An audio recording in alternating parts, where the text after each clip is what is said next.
ninkii xala ma soo hooyin balaayada jirta adaa arki doona caaw todoba jeer aan wacay ugu cabayaa ka war hadda anigii buu bilaabay inuu iga dhunto maalin kasta saasuu ninka iga dhuntaa ana aqaanida markii shanaad aan wacay way waa dhacaya halo riya xala maxaa u soo hooyin weys albaabka ay xirataa hadda albaabka haddaana bibta kore gelin tuugadan soconaysa anu albaabka u ballaqdaamiya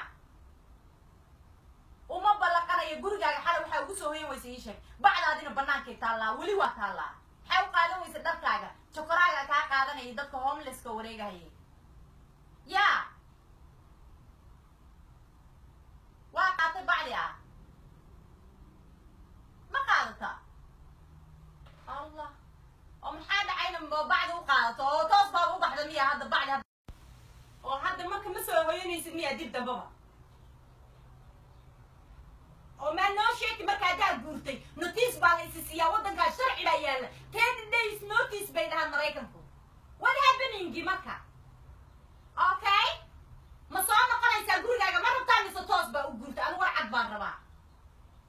maxaa carruurtaadan hore ugu kaxaysan weysa mar keligaa intaa baxaysa xaafadaha ku qayishide yaa abbaay waa ku salaamadaada badan boogtaa beryahan dambe ciil badana waryaa mid baan kuu sheegay yaa maxaa tiri shaagi miyaa soo dhacay accidentiga geli jirta meequu ahaa waa iska allah baby